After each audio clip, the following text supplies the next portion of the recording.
Hello, everyone, and welcome to another episode of Out of the Fog. Not only are we out of the fog, we're also out of the studio here at the Mira Innovation Center for the Community Ideas Festival.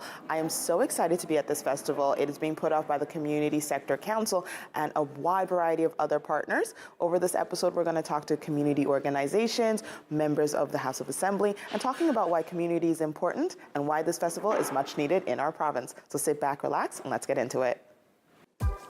Your opinion matters, and we want to hear from you. Get in touch with us using our viewer feedback line, your direct connection to shaping the shows you love. It's easy. Just grab your phone, scan the QR code on your screen, and take our quick survey. Share your thoughts, and let's make your viewing experience even better.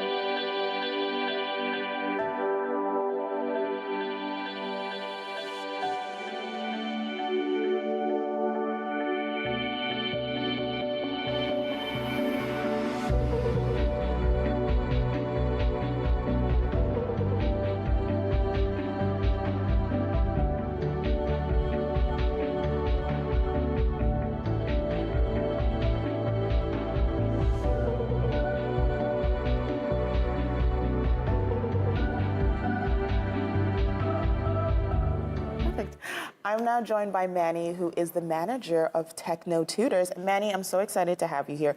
Do you mind letting the audience know a little bit about what your program is and what it offers to the community? Thank you so much, Laurabel, for introducing me.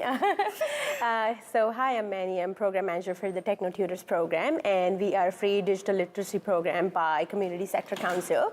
And we actually do a lot of training sessions for individuals, for organizations, for anybody who actually needs training in technology. Okay, and so I know for a lot of people within our province, tech is something that some have a great handle on and some are still getting used to. So where can we find out what programs you guys offer and how we can get avail of them? Yeah, so you can go to our website on Community Sector Council NL.ca, and you can look for Techno Tutors, and we also have an event coming up on March 21st called Tech Talks, which is on the front page. So if you just go to the event, you will be on our website. So yeah, please join us. Oh, Manny, it's been a pleasure having you. I hope this offers all our viewers a chance to get their tech game up if they're not sure where it is. And thank you so much for being here with me. Thank you so much. Chandra, it's a pleasure to have you. So for our viewers who haven't gotten the opportunity to meet you, can you let us know who you are? Yes, so I'm Chandra Kavanagh. I'm the CEO of the Canadian Mental Health Association. Perfect. So I wanted to ask, why did you feel it was important for you and your organization to attend this event? I think that's a good question. I'm quite new in my role, and so I thought it was very important to get to know the community, the leaders in the community, and have these more open-ended conversations about where we want to go as a sector. I also know that a lot of the information that was being provided was going to be new to me. There are very innovative ideas and conversations that are happening here, and so I thought that was important. I know I came away from yesterday with a few key takeaways that I wrote down in my notebook, and looking forward to see what's going to happen today. Perfect. So you also happen to be one of the panelists for later this afternoon, and you guys are going to be talking about culture. So what do you think it's important that you're going to impart on people watching today? Well, I think people are curious about our most recent announcement. So CMHA NL just announced a move to a 4-day work week. And people are unbelievably curious about that. So it's been covered by the media. It was covered by the Associated Press in the US and 45 different US publications. People are ready and willing and interested to talk about the future of work. And so I think that's what I'm here to talk about, is what our future of work looks like, and hopefully inspire others to think creatively about work-life balance with their employees and their organizations. Awesome. One final question for you. As you leave tomorrow, and tomorrow's the end of the conference, what do you think is one thing you're walking out of here being like, this is a must for me? Well, there was a really interesting couple of presentations actually yesterday about organizations that are taking over small businesses where the business owner, the person who runs it, may be retiring. They may have no one to take over that business, and then they're turning it into a social enterprise. And for me, my thoughts about social enterprise were always that they had to be deeply interrelated with the work of the organization. I never thought hey, maybe CMHA&L could take over a locksmithing business or a tailoring shop that nobody else wants to take over that is a profitable business, and then turn that profit toward the work of the community. So that was very inspiring for me, so that's got the wheels turning for sure. Well, it's been an absolute pleasure getting a chance to chat with you, and thank you so much. Thank you so much for having me. I'm now joined by Colin, who is with CSC. And Colin, you are basically one of the key people who helped put this entire event together. Why was it important to have this festival in our province?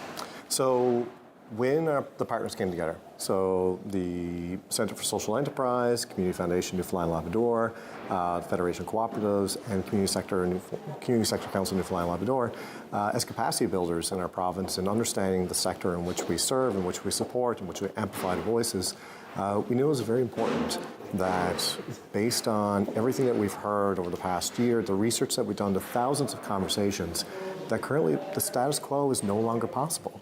The same socioeconomic pressures that's facing every other industry is hitting particularly hard for the nonprofit, volunteer, and community sector.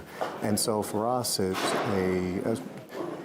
the opportunity to bring the community sector together and inject new ideas and new ways of thinking, because at the end of the day, we are facing shortages in terms of labor force, particularly on the voluntary and the paid side. Things are getting more expensive. Inflation is eating away at the budgets that we currently have. And for the future sustainability of the sector and for the future sustainability of the people that we serve, which is Newfoundlanders and Labradorians, it's really important that we take this reflective moment to start conversations, to share ideas, and most importantly, dream out loud. Absolutely. So we're on now day 2 of this conference. And so while you were putting it together, how did it feel when you finally saw it had sold out, to get that buy-in from community? What was it like for you? Oh, it was, we're in the office and we debated several times to close the registration again and again. And the challenge for us was, how do we create as much access as possible? Because for us, we want to be as inclusive as possible. And at the same time, we have capacity. So we did it a couple times where we had to sold out and then go back to a wait list and sold out again. It is an overwhelming feeling of validation that we're going on the right path. And the validation comes from the simple fact that we've spent the last year in particular, and years before that, listening very intently to the sector, understanding what the challenges are, what the main themes are. And so the majority of the conference is centered around those themes from day 1, 2, and 3, so that we get high engagement. We're allowing a lot of knowledge mobilization to occur, and most importantly, for sector colleagues to get together, because that's truly where the magic happens. Hence the forward of the partners coming together. I want to thank you so much for taking time from the busy conference to chat with me. It's been an absolute pleasure, and I can't wait to recap with you. And I can't wait to hear your talk later, Laurabel. Thank you. Thank you very much. No worries. I'm now joined by Laura Aguirre. Laura, I'm so excited to have you here, but I want the viewers to know a little bit about who you are and why you thought this festival was important to be at. Awesome. Well, thank you, Laurabel, for having me here. It's always awesome to see you and chat with you. So I'm Laura Aguirre, and I work with AMAL, and I'm leading a new immigration program, the Newcomer Employment and Support Services Program. Okay. So it's a provincial program that started really about a month ago. Okay. And what we do is we work with employers across Newfoundland and Labrador, are newcomers to the province who are so already here looking for meaningful employment. Okay. And we offer tailored support to both, and hopefully, working towards increasing immigration attraction and retention in the province and helping people with meaningful employment. Oh my goodness. So why was it important for you to be at this festival today? Oh my God, I could not miss it. So we have, so many wonderful community partners here, and I think it's an incredible opportunity for all of us to come together, learn from each other, share ideas, and hopefully come up with innovative and collaborative solutions that will help us address a lot of the issues that, in our different types of work we are hoping to address. So really excited to be here. Thank you so much for taking a chance to chat with me. I know the conference is going on, so I won't keep you for too long, but it's been a pleasure sharing space with you. Thank you so much. Hi, Layla. So we are at the Community Ideas Festival, and I wanted to know why it was important for you to be here today. Well, first of all, it is so nice to be with you. I've so missed glad. you. I missed you too. It's nice to be here in St. John's to see communities be in the spotlight, to be talking about what's happening around Newfoundland and Labrador. I am a storyteller. I tell stories. We are hearing stories. There is some diversity in the room. There are different spaces and organizations, so it's important for me to be here to hear those stories and to help continue tell them. Awesome. So you've heard a lot of stories over the last 2 days so far. Have there been any that while you were listening have just been like, ah, moments for you? Yeah, that is a beautiful question. So yesterday, there was a question from the audience, actually, that I really liked. And I feel right now, more than ever, we are considering where we are and what we put into our bodies. The pandemic really gave us an opportunity to think about what people are eating, when we think about our carbon footprint. So there was a question from the audience asking about fisheries and it being, adjacent to where we live, but not always accessible. Asking how do we kind of propel people to take control over the food and the lifestyles that we were once, a part of. Joni Cranston, who's with the Community Place and Gross Morin very quickly said, co-ops and teaching people to kind of like take that power back. We see that in our rural communities. The knowledge and the truth is there, but bringing back sort of control over what we eat in communities. So I really like that, a very fishery-based question in St. John's, where those decisions are made, but talking about the people who are actually going through those challenges when it comes to finding accessible, affordable food to eat. And then just then, I was actually working in the hall and I overheard this woman talking about AI. She's giving a talk later today, so I'm really looking forward to that. It's so cool as you're talking to how we've gone to what people would think are two very different unattached industries, but are in the same space. Yeah, I love that. That's such a good point because they are. And I think that, since in the past couple of years, I've been working in rural spaces, still doing my job, still doing journalism, developing media, connecting with people around the world, but in a rural space. So it's a great comment, Laurabel, because AI, the fishery, all of these things need to be in the same room. We need to have these conversations, bring people to a level playing field and chat about them. Absolutely. So we've basically bounced around this idea in our conversation, but what the importance festivals and spaces and gatherings like this mean. Can you expand a little bit about what you hope to see after leaving this? Do we want to see more of this? Do we think that this is a great one-off and let's leave it as a one-off? What were you hoping for this? Another great question. Sitting with that, my thoughts, I really like to see where we have these conversations shift and move. So conversations are important.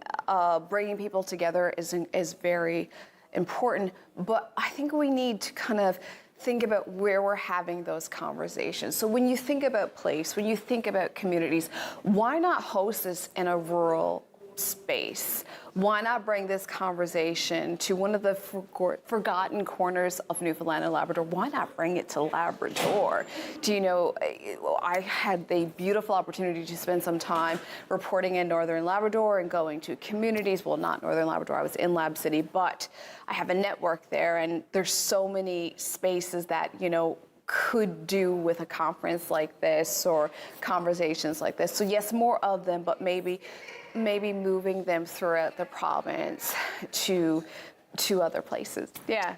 So if you were to leave with the audience with a final thought about what this kind of space has created for you, what would you want them to know so that when it happens next year or in the future, and we'll have it in a different physical space, to get people to come to this? Yeah, so I always, whenever I come to events like this or get invited, I always ask, who is not here? Who is not in the room? So I don't know really what the answer is to that, but I think it's our responsibility as people who are here to kind of, before it's over, look around and say who is not here. I always think about my grandmother, who's in rural Newfoundland, and who has so much to say about everything from healthcare to the difficulties it is to be a woman in rural Newfoundland, and she would love to be here. She's in her 80s, but has a lot to say. So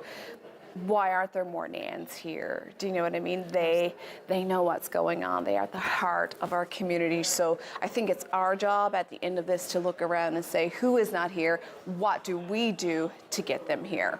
Awesome. Well, Bela, thank you so much for chatting with me. It's a pleasure. It's a and I can't wait to pleasure. do this more with you. Me too. I'm so excited that you are doing what you're doing. You're so incredible. I love the conversations that you're bringing to Rogers and to our community.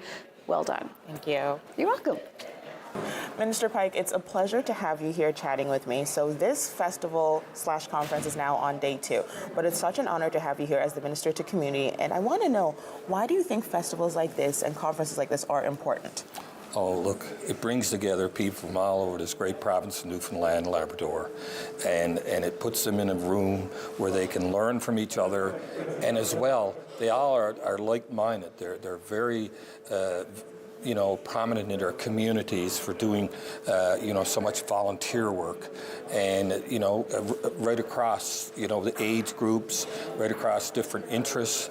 Like I indicated this morning to them, we talked about one of the organizations I talked about was CYN, Canadian Youth Network, which I'm a big fan of. I was, prior to entering politics, I was mayor of the community of St. Lawrence. Okay. And we have a community youth network there.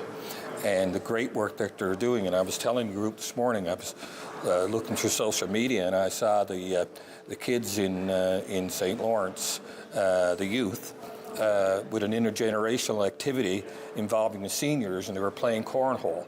And like I said, this is what it's all about. And the community sector is so important. There's so many people out there that are so interested in the groups that they're on. They're helping communities. And when I think about rural Newfoundland and Labrador, when I go into different communities, each one is different. And each have their own claim to fame about a certain group in the community. And, like I say, I've met with numerous organizations. And what I walk away from is, first of all, I walk away humbled because these people are there, they're volunteering, they're doing everything they can for their communities. And then I feel so proud to be the minister responsible. Because in my previous life, volunteerism was a very much part of my whole life. And like I said, I just enjoy working with people. And I just, when you get in there and you see a full room of people that are just so committed and compassionate, and it's really does the heart good. Well, Minister, it's touched my heart good to hear how passionate you are about this. So over your course of time being Minister of the Community Sector, what has been your proudest moment?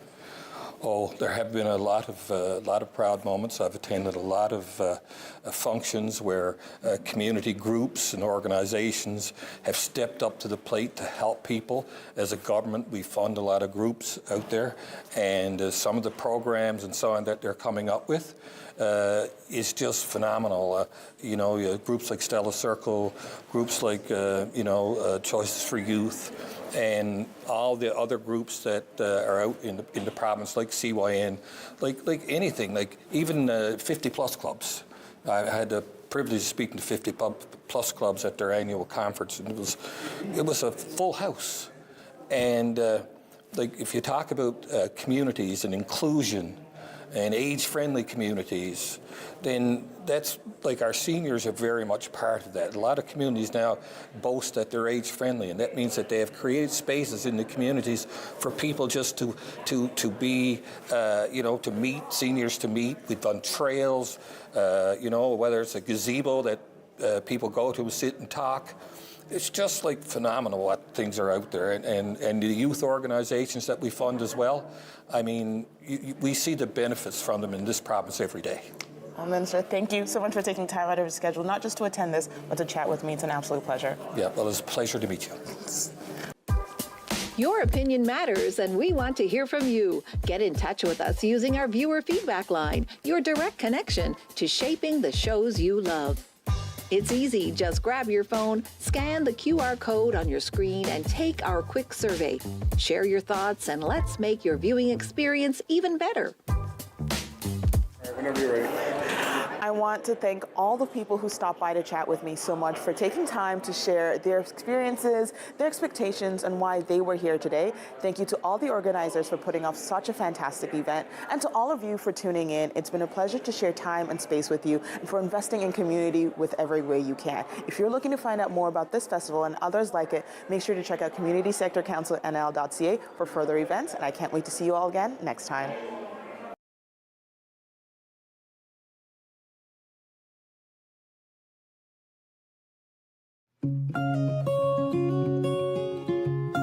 I came to Gander in 1959 with my husband, who came to teach Latin, believe it or not, in the high school. And I came to teach grade 6.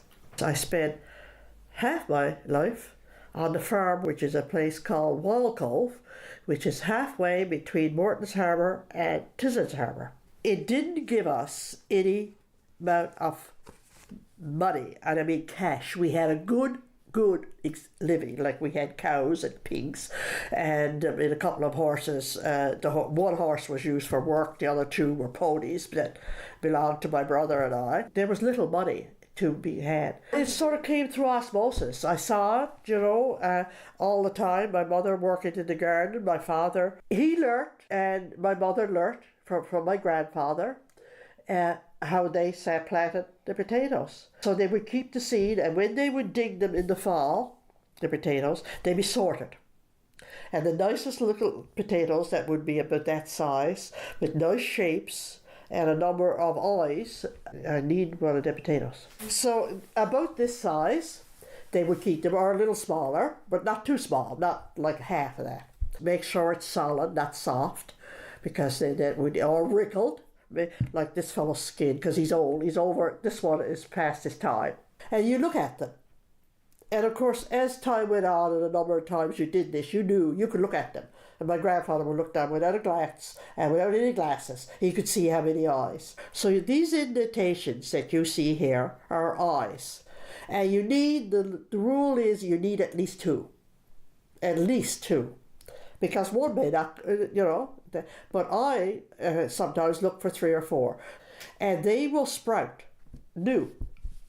This is what they will sprout, and that's a different coloured potato. So these will be kept, faithfully kept, in a root cellar, and carefully looked after that the rats didn't eat them, because that was their food for next year. Now, there's an area of thought today, and I've been told this, that you don't do it, because it weakens the stock. Well, I am using the same seed out there in my little potato patch, the same seed that I brought with me to Gander in 1964. So personally, from my personal experience, it does not weaken the seed. This is my potato that I'm going to plant, and you can see that, as I talked about before, we have 3 eyes. 1, 2, 3. So now I'm going to cut it in 2, and I'll make 2 seeds from this plant. But just to be on the safe side, I'm not going to plant that one, because why? It only has 1. So I would dig my trusty hole in the ground about 3 to 4 inches deep, and some fertilizer. You could use commercial fertilizer, or you could use manure or kelp. So you plant it in, eyes up, cover them up, and leave them be. 3 weeks later, you will see those little eyes come through the ground. And that'll be your potato for next year. This one goes into your compost to be recycled into soil.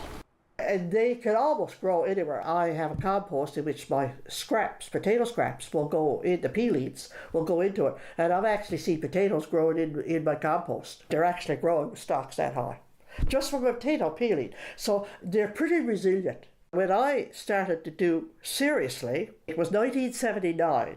We bought a house in Eastport, and it had a half acre of land with it. And I love to garden, I must say. I love to grow flowers, and I love to see things grow. My husband made a bin in which he insulated it and lined it with cardboard, and that's where I keep my potatoes. And when it gets really, really cold out, I have a light bulb, and a 60-watt light bulb will keep it just at the temperature, because they need to be kept at just below freezing. Otherwise, they become seed too early, and you don't want them to become seed until at least May, because you can't plant in Newfoundland till June. If you've got a back lawn, dig up a small square, like 24 by 24. That's inches. I don't deal in centimeters before my time. And try potatoes, because they're easy to grow. You'll have to buy your seed because you don't have the advantage of that. Or maybe you might find some old biddy like me who will give you their seed, that they had. And try it and see what you think of them. And start there and see if you like, number one, what comes out of it, if you get some pleasure out of doing it, and it also provides you with a lot of exercise. That would be my tip to younger people starting. And I think we're on a very slippery slope here of processed food. We've got the highest rates of diabetes of any province in Canada. We've got the highest rates of obesity, and we're killing ourselves. So I really think that's a message that even if you did it on a little scale, it takes a bit of elbow grease, and it takes exercise. But if you enjoy it, not everybody will enjoy it, but there'll be some. And I think the quicker the better.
This program is brought to you by Ignite TV. Now you're in command. Visit Rogers.com for more details.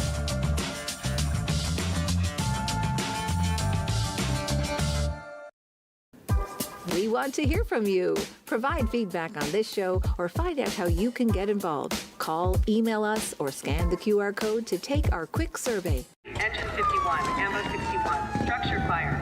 Wednesdays on City TV. Watch 3 back-to-back episodes of the hit franchise with Chicago Med. I witnessed plenty of last-second miracles. Clear. Fire.